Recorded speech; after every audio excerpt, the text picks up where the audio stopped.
ఉచిత బస్సు ప్రయాణం విధి విధానాలపై ఉమ్మడి రాయలసీమ ఆర్టీసీ అధికారులతో మంత్రి మండిపల్లి రాంప్రసాద్ రెడ్డి సమీక్షలో పాల్గొన్నారు. ఆ వివరాలు ఇప్పుడు చూద్దాం.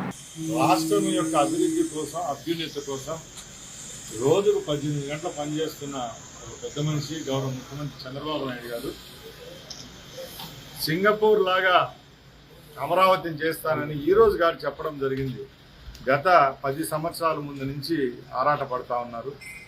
గతంలో మూడోసారి ముఖ్యమంత్రిగా ఉన్నప్పుడు అమరావతిని సింగపూర్ లాగా తయారు చేస్తామని చెప్పి Amaravati government core capital design చేయడం జరిగింది. వీళ్ళు గద్దెనెక్కిన తర్వాత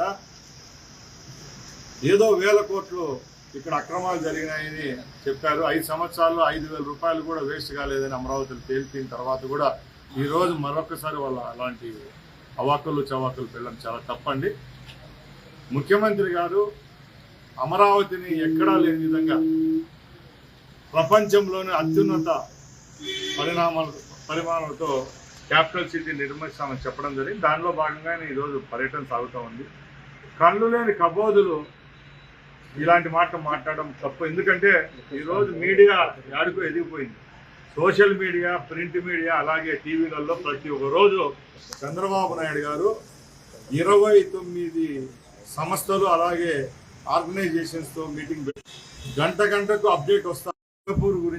సింగపూర్ గురించి ఆ తరహా డెవలప్మెంట్ గురించి కానీ ఏమంటారు చూడండి.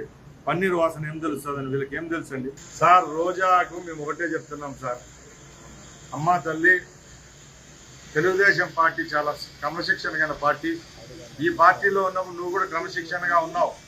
పార్టీ మారి వైసీపీకి పోయేళ్ళకి నీ క్రమశిక్షణ తప్పింది. మీ మీద ఏ విధమైన కామెంట్ కానీ అభాండాలు కానీ మేము వేయము. మహిళలు అంటే ఈ ప్రభుత్వానికి చాలా గౌరవం కాబట్టి అందుకే మహిళలందరికీ ఇన్ని స్కీములు మేము ప్రవేశపెడుతున్నాం. మహిళలకు 3 సిలిండర్లు ఇచ్చినాం, మహిళలకు ఫ్రీ ట్రాన్స్పోర్ట్ ఇస్తున్నాం.